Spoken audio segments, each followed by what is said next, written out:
welcome to our deep dive on the book you wish your parents had read. Yeah. By Philippa Perry. Oh, such a good one. It is. It's packed with great advice, and we're going to try to break it all down into the stuff you can really use to build a better relationship with your kid. I think that's what Perry's all about, Yeah. real practical advice that you can actually use, not just theory. Exactly. And one of the big things is that whole parenting legacy concept. Right. It really made me think about how my childhood was like, coming back to bite me in my parenting. Yeah. It is a bit of a wake-up call, isn't it? That we're sort of unconsciously repeating all these patterns from our own past. Like that example in the book about Mark, the dad, who had a hard time connecting with his son. Right. Because his own father had abandoned him. Yeah, it's like these unresolved feelings were bubbling up and affecting his parenting. It's so interesting. Yeah. Now when she talks about triggers, I can get the idea. Yeah. But can you give me an example of what that would actually look like? Sure. So imagine your child is having like a total meltdown because you won't let them have candy before dinner, right? Yeah. Yeah. But instead of just feeling frustrated, you suddenly feel this like intense anger, like you're gonna lose it. Oh, wow. And it could be that your own parents are really strict about food and you felt powerless as a kid. Right. So now your child's behavior is triggering those old feelings. Okay, now that makes a lot of sense. Yeah. So, we figure out what our triggers are. Right. But what do we do about it in the moment when it's happening? Perry suggests this like simple technique, but it's powerful. Okay. When you feel that like surge of emotion, Yeah. just pause. Okay. Take a deep breath Mm-hmm. and ask yourself, is this really about my child? Right. Or is something else going on here? But how do you actually do that? It takes practice. Yeah. And this is where that whole thing about managing your inner critic comes in, because we Yes. all have that voice in our head Yes. that tells us we're not good enough. But Perry argues that we tend to pass that negative self-talk onto our children. That is so true. Yeah, it's tough. So what do we do about that inner critic? Well, it starts with noticing it. Okay. When that voice pops up, instead of engaging with it or arguing with it, just acknowledge it and move on. Okay, so don't argue with it. Don't argue with it. But how does that work? Well, you're taking away its power. Okay. Like when we argue with that inner voice, we're actually giving it more energy, right? Yeah. But by simply acknowledging it without engaging, we're Right. saying, you're entitled to your opinion, but I'm not going to let you run the show. Okay, yeah, that makes a lot of sense. So what else can we do? Yeah. Perry also suggests expanding your comfort zone. Okay. Because that inner critic, it loves to keep us small and safe, right? Yeah. But when we do things that challenge that voice, things we're afraid of, Yeah. we build our confidence and we start to weaken its hold. So we gotta do the things that scare us in a way. Ex- And of course our kids are watching us. All the time. Yeah, they are. They pick up on everything. So we're modeling this behavior for them too. Exactly. So by working on our own inner critic, we're creating a more positive, supportive environment for our kids to thrive.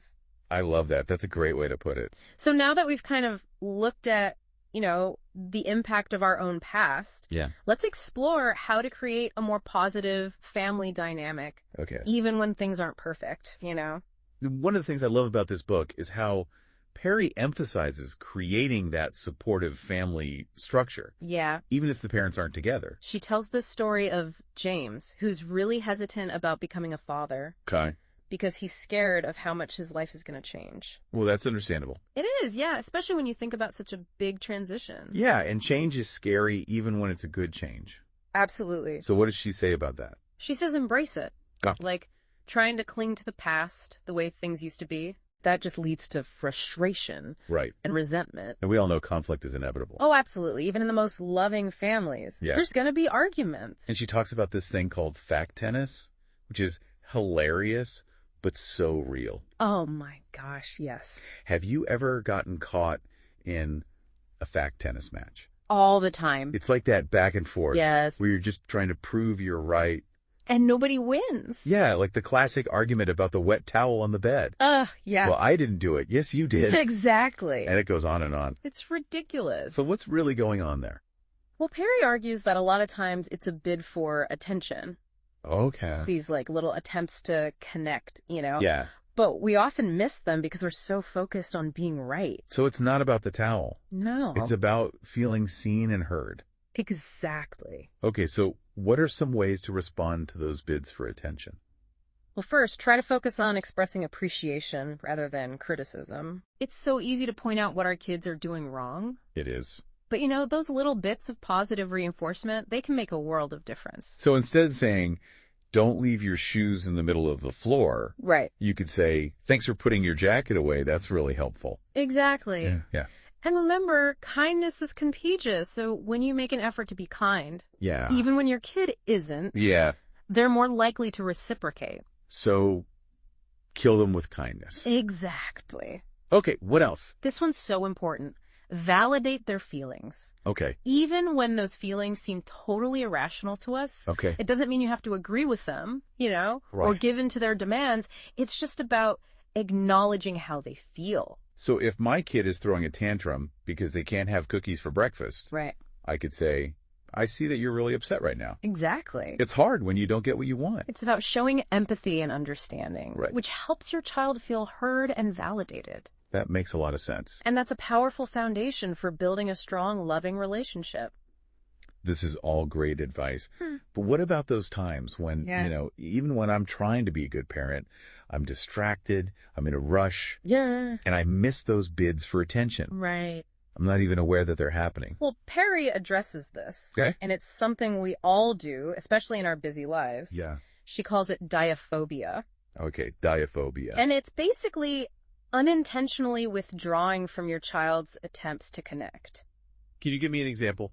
Like checking your phone when they're trying to show you something. Oh, yeah. Or like rushing them through a conversation because you're busy. Okay, so why is diaphobia such a bad thing? Well, because it sends the message that your child's bids for connection aren't important. Okay. That they're not worth your time and attention, and that can really impact their self-esteem Yeah. and their ability to form healthy relationships. That makes sense. So how do we combat this? Yeah, how do we get better at this?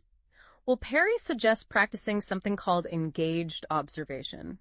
What is engaged observation? It's about really tuning in to your child's cues, both verbal and nonverbal. Like, Okay. are they making eye contact? Are they fidgeting? Yeah. Are they talking quickly or slowly? Okay. By paying attention to these subtle signals, Yeah. you can start to get a better sense of what they're really trying to communicate. But that sounds like it takes practice. It does. It does. Like, what's a good starting point? You could pick one interaction each day, like bedtime or dinner, Okay. and really focus on being present. Put the phone away.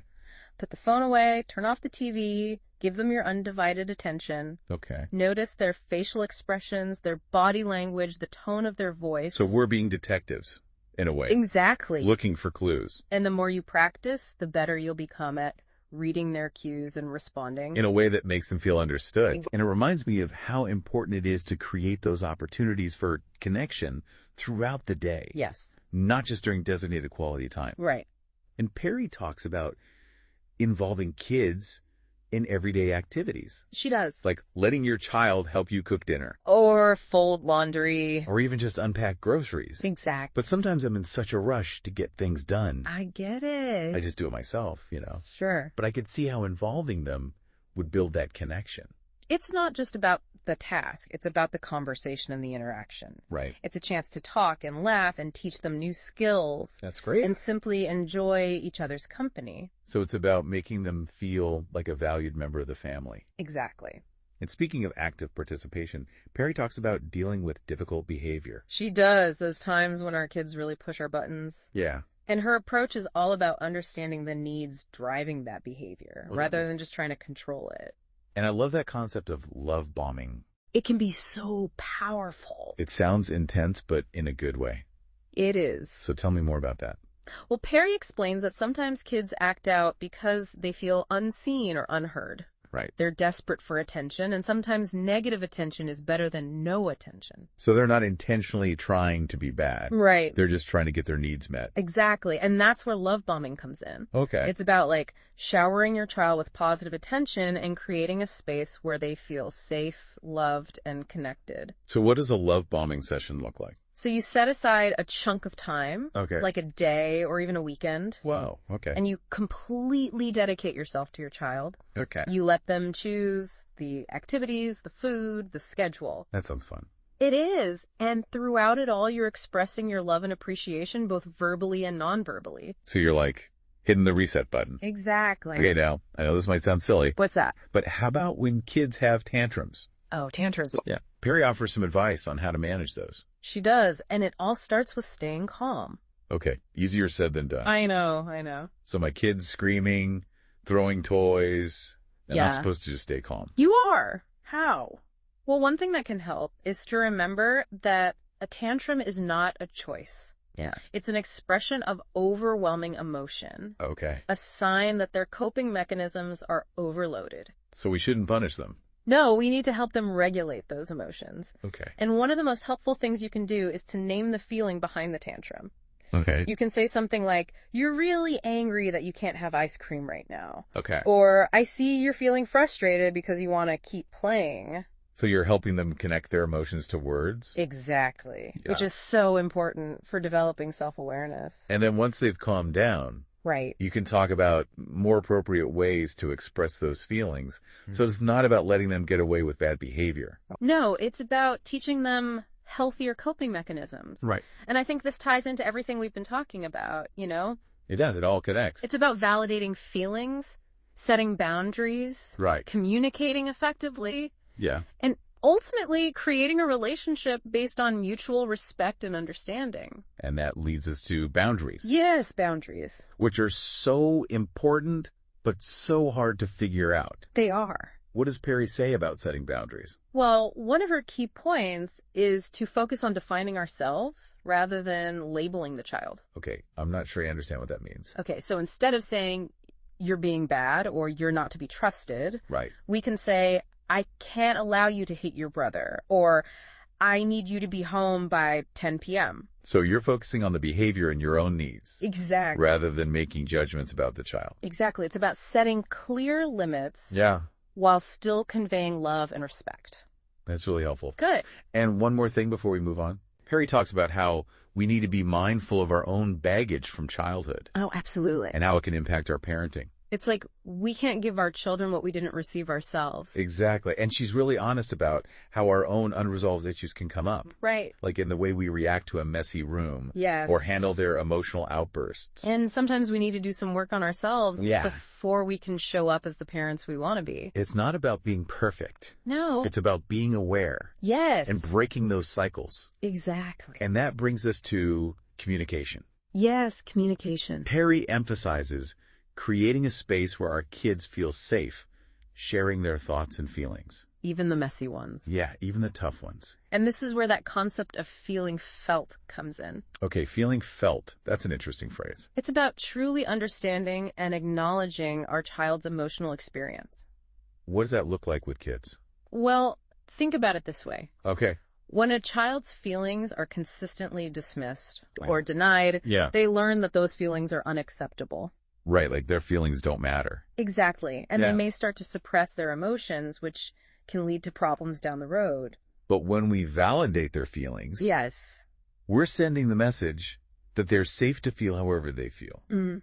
So we're not fixing their feelings, No. we're telling them how they should feel. No, it's about being present with them in their emotional experience. Okay, so how do we do this feeling felt thing? Well, first, it's about listening without judgment. Really tuning into what your child is saying, both verbally and non-verbally. So put the phone away, turn off the TV. Exactly. Give them your undivided attention. Okay, what else? Reflect back what you're hearing. Okay. You can say something like, "It sounds like you're really angry about that." Okay. Or, "I can see that you're feeling sad." So we're acknowledging their feelings. Exactly. And even when you can't change the situation, Right. you can still validate their feelings about it. Can you give me an example? Like, if your child is upset that they can't stay up late, Right. you can say, "I know you wish you could stay up later, and it's hard when you have to go to bed when you don't want to." Okay, so you're acknowledging their experience. Exactly. Without minimizing it. Right. And finally, remember that mistakes are inevitable. Oh, yeah. We're all going to mess up sometimes. We are. But the key is to repair those ruptures, Okay. to apologize when we're wrong, and to keep trying to do better. So it's not about being perfect. No. It's about being present and being willing to learn. Absolutely. This has been so insightful. I'm glad. We've covered so much ground. We have, from understanding our own parenting legacy to managing those everyday challenges like tantrums and boundaries. It's a lot to take in. It is, but there's still so much more to unpack. Okay, I'm ready for more.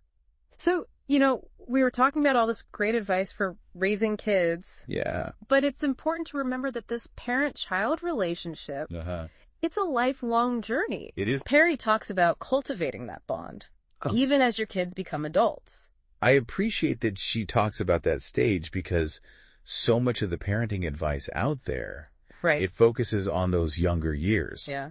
So what does she say about maintaining that strong connection with our adult children? It really boils down to staying interested and supportive without being intrusive. Right. So how do you find that balance? It's about finding that sweet spot where you're involved in their lives without trying to control them or live their lives for them. Yeah, I bet that's hard. It is. It's a tricky transition. Yeah. And one common pitfall Perry talks about is comparing our children to each other. Oh, that's so easy to do. It is, even when they're adults. Especially if one kid is going through a hard time or making choices you don't agree with. Right. It's like we fall back into those old patterns. Exactly. And those comparisons, even if we don't mean to be hurtful, can really damage the relationship. It makes them feel like they're not good enough. Exactly. We have to remember that each child is an individual. Right. They have their own unique path. Right. And our job is to support them. On their journey. Exactly. Wherever it may lead. Oh, this reminds me of something that happened with a friend of mine. Oh, yeah. Her mom was always comparing her to her brother. Uh-oh. Who was very successful. Oh, wow. And it really strained their relationship. That's a perfect example of how comparisons, even if they're unintentional, can create resentment. Yeah, and it's not just about comparing siblings. Right. Perry also cautions against bringing up past mistakes. Oh, especially from the teenage years. Oh, yeah, I'm totally guilty of that. I think we all are. But I can see how bringing up old hurts would just create distance. It's about focusing on the present and the future. Right. And building a relationship based on respect and trust. So we're talking about, like, parenting our adult children. We are. It's a whole new ballgame. It is. It requires a different set of skills. So what are those skills? Instead of giving advice or trying to fix their problems, we need to become better listeners, more supportive friends, less like authority figures. So it's about letting go of that need to control. It is, which can be hard. Yeah, I imagine. But it's about empowering our children to be themselves. To make their own choices. Exactly, even if we don't always agree. That's tough. It is, but it's about letting them learn and grow. And Perry also talks about repairing ruptures. She does, even with our adult children. So it's never too late to say you're sorry. Never too late. What a powerful message. It is. No matter how old we get, we all crave that connection. Yeah, we do. And knowing we can repair those ruptures, it gives me hope. Me too. It's a reminder that it's always possible to rebuild those bridges. Absolutely. And even with our grown children, those small acts of kindness, those moments of genuine connection, they can make all the difference. I love that. Before we wrap up this deep dive, I want to go back to what we were talking about earlier. Yeah, what's that? About Perry's focus on practical advice. Right. We want to give our listeners some actionable takeaways. Exactly. So what stands out to you as most helpful? Let me think. I mean, there's so much good stuff here. There is. But I think one of the most powerful takeaways is that idea of investing time positively earlier. Rather than negatively later. Can you explain that? Sure. So Perry talks about how it's often more effective to put in the time up front. To explain things to our kids. Right. To validate their feelings, to set those clear boundaries. Than to constantly be dealing with tantrums and power struggles. That makes sense. Like, she gives that example of a parent rushing their kid out the door. Yeah, I remember that one. And the kid resists. And it becomes a battle. Exactly. Perry says if the parent had taken a few minutes to explain what was happening. And acknowledged the child's feelings about leaving their play, things might have gone a lot smoother. Exactly. It's about shifting our mindset from getting things done to building connection. So those small moments of connection. Yeah, those bids for attention. Yes. They're opportunities to invest in the relationship. I love that. Opportunities to invest. Because that's what it is. It is. We're investing in a stronger, more connected relationship. And those investments, they pay off in the long run. Fewer meltdowns, more cooperation. Deeper sense of trust. Exactly. Win-win. And this applies to so many different aspects of parenting. Absolutely, like helping our kids learn to regulate their emotions.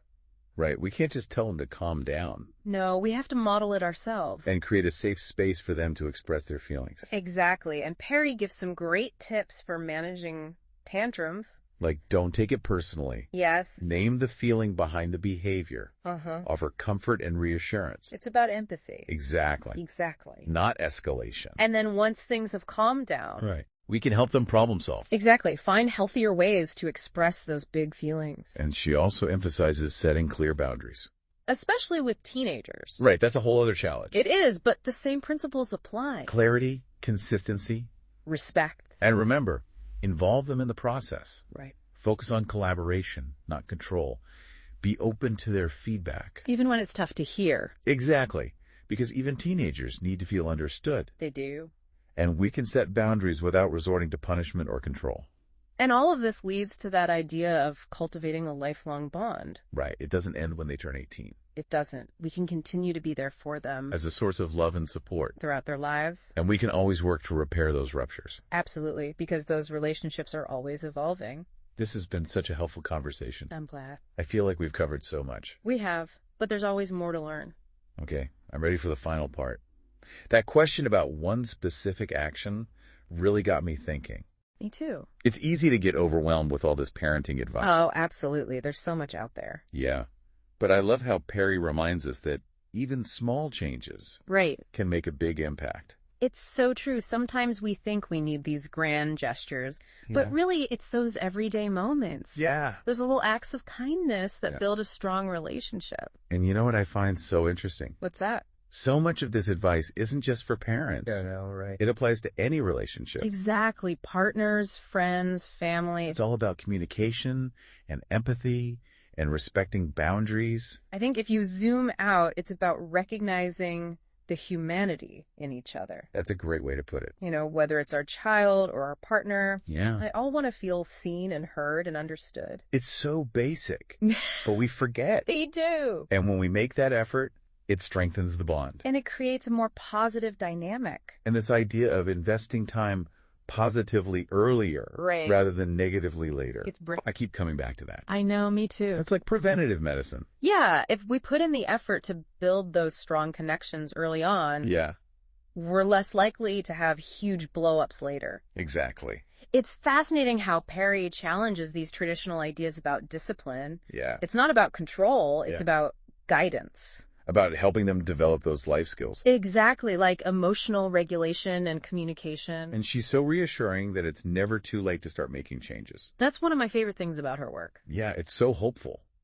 It is. Like, even if we've messed up in the past, we can always work to repair things and create a more positive dynamic. That's the beauty of relationships. They're always evolving, yeah. There's always room for growth and change. That is a hopeful message. It is. It really is. As we wrap up, I'm so struck by all the wisdom in this book. It is a treasure trove, isn't it? It is. It's like a roadmap for parenting. I agree. And I highly recommend it to anyone who wants to build a stronger, more loving relationship with their child. And I love how she ends the book with that question. What was that again? What's one specific action you can take today to improve your relationship with your child? So powerful. It really makes you stop and think. It does. So as we sign off, we want to leave you with that same question. What's one small step you can take today to create a more loving, connected, and fulfilling relationship with your child?